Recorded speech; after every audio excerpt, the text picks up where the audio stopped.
ضد ایک ایسی چیز ہے ضد ایک ایسی کیفیت کا نام ہے جس میں انسان اپنے ہوش، حواس، عقل، شعور، فہم و تدبر سب کچھ کھو بیٹھتا ہے، اور اس میں پھر وہ یہ نہیں دیکھتا کہ میرا ایمان ضائع ہو رہا ہے، میں اخلاقی طور پر تباہ و برباد ہو رہا ہوں، میں معاشرتی طور پر نقصان اپنے لیے بھی پیدا کر رہا ہوں، دوسروں کے لیے بھی پیدا کر رہا ہوں۔ یہ جس لیول پر، سطح پر کوئی شخص انسان ہوتا ہے،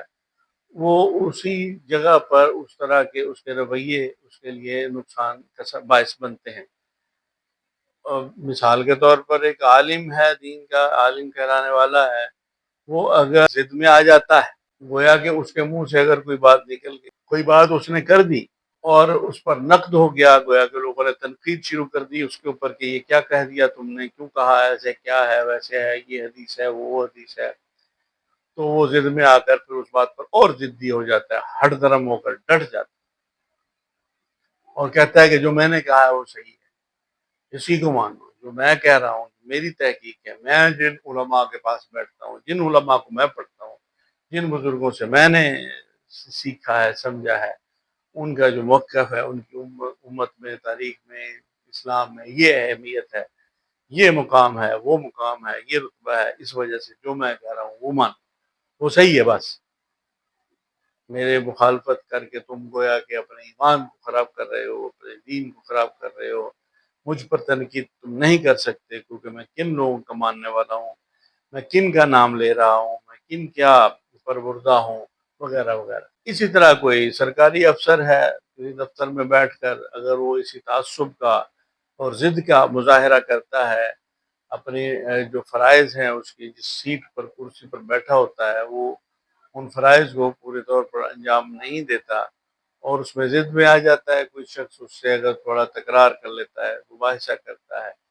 تو وہ اس کے خلاف ہو جاتا ہے، ضد میں آ جاتا ہے۔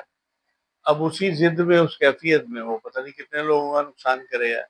اسی طرح جیسے کہ پہلے عرض کیا کہ وہ عالم صاحب جو ہیں کہلانے والے، حالانکہ عالم کا کام تو ضد سے ہوتا ہی نہیں ہے، وہ تو فلیکسیبل ہوتا ہے، اس کے اندر لچک ہوتی ہے، وہ چیزوں کو سمجھنا چاہتا ہے، سمجھتا ہے، اور اپنی کسی کی چیز کے سمجھ نامکمل ہونے کی صورت میں یا اپنی غلطی کا اعتراف کرنے میں اس کو کوئی تردد نہیں ہوتا، وہ مان لیتا ہے وہ۔ لیکن اگر وہ اس غلطی پر اڑا رہے گا تو وہ لوگوں کا ایمان خراب کرے گا،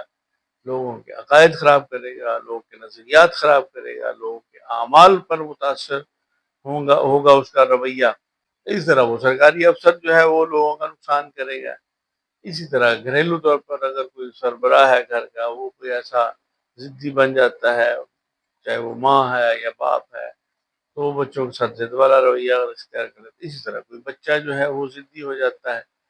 تو ضد جو ہے، اگرچہ اس ضد کو سب لوگ سمجھتے ہیں کہ یہ ایک انتہائی نقصان دہ چیز، اس کا فائدہ کبھی بھی نہیں ہوتا، ضد کا تو کسی صورت میں فائدہ نہیں ہو سکتا، تو اس لیے ضد سے بچنا چاہیے۔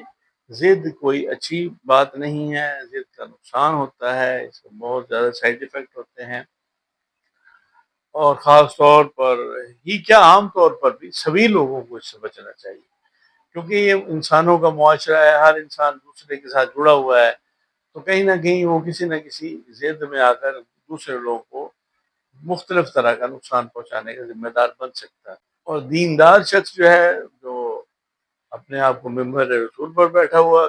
کہتا ہے، اپنے منہ سے کہتا ہے، پھر اس میں ضد آ جاتی ہے، اس کی زبان جو ہے وہ اخلاقی حدود کو پار کر جاتی ہے، سماجی رویوں کو، اخلاقیات کو، انسانیت کو،